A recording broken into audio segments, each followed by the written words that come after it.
At kailanman hindi po pwedeng luluhod ang Supreme Court sa Senado, sa legislatura. Kasi yung ginagawa kasi ng ni Hontiveros committee niya ay dapat ang may gawa niya ng paghatol sa isang taong may inaakusan, korte. So hindi po pwede sasabihin ng korte, o sige, luluhod kami sa inyo. O sige, pagpatuloy niyo po yung pagdinig patungkol ho dyan. Hindi po pwede yan. Kalukuhan na po kung talagang papayagan ng Supreme Court yan.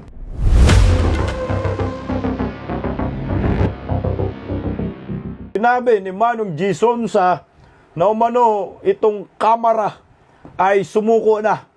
Sumuko na po sa pagpapaaresto kay Pastor Kibuloy. Ayon kay Manong Jason ito, iiyak si Mike Obi dito.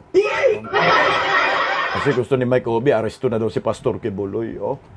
House gives up on Kibuloy. The House of Representatives will not longer pursue and implement the warrant of arrest it issued against Pastor Apollo Kibuloy after it approved on a final reading the bill revoking the franchise of the evangelist alleged TV network.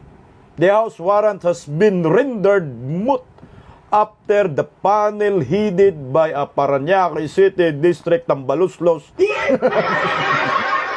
Gustavo Tambunting. Nako, laki ng tiyan. It's probed and sent its a committee report to the plenary, which also adjourned session last March 22.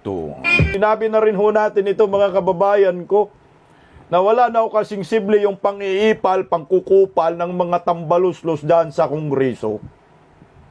Dahil nga ho, ay putya, wala naman ang pinag-uusapang batas. Ito po yung sinabi ko sa inyo, mga galit kay Pastor Kibuloy. Nang na yung mga warrant nila dyan, walang silbi ho yan. Dahil hindi namang korte itong Kongreso, pati Senado. Wala ho yan. Hindi po yan yung warrant na katumbas po sa warrant of arrest na galing sa korte. Yan po ay gawa-gawa lang nila, animal na yan. Wala naman silang karapatan talaga mag-warrant. So ngayon, para siguro iwas pusoy sila, para hindi sila mapahiya, pinaspasan na lang nila yung patungkol sa SMNI franchise. Pinaspasan nila, pinapasa na nila dyan sa Kongreso kasi mapahiya ho talaga sila. Kasi siyempre, lalaban po ang kampo ni Pastor Kibuloy, idadaan sa legal. Pag dinaan sa legal, ngangaho sila dyan. Mapahiya sila yung mga mikos-mikos nila dyan. Kagaya po nung kay Eric, nung gusto nilang pagpapaskuhin sa Kongreso, dudulog sa Supreme Court ang kampo ni kay Eric. Ang ginawa ho nila, pinalaya nila kasi pag inutos po ng Supreme Court na palayain ho ninyo yan, talagang mapahiya ho sila. Ito, iwas pusoy. Minadali na lang nila, pinasa na lang ho nila yung kuno na ma-revoke yung franchise ng SMNI. Kasi pag dinaan sa legal na basihan, magsiiyakan ang mga animal. Hoy, magandang hapon po na Lourdes Ispaha, sabi ni Gracia Digal. Bing Tablate, magandang hapon. Dapat lang bistak, sumuko ang Kamara. Mikos-mikos lang nila. Mikos-mikos lang naman talaga yan. Wala po yung katuturan. Kahit po sa Senado, mikos-mikos lang do yan. Wala naman silang legal na basihan. Maano pa rin yan, mapahiya si Risa Hontiveros po.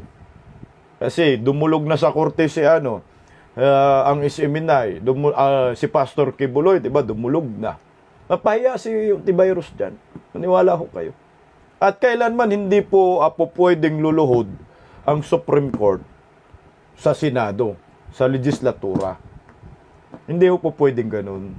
Kasi yung ginagawa kasi ng ni Hontiveros committee niya, ay dapat ang may gawa niya ng paghatol sa isang taong may inaakusan, korte. So hindi po pwede sasabihin ng korte, o sige, luluhod kami sa inyo. O sige, pagpatuloy niyo po yung pagdinig patungkol ho dyan. Hindi po pwede yan. Kalukuhan na po kung talagang papayagan ng Supreme Court yan.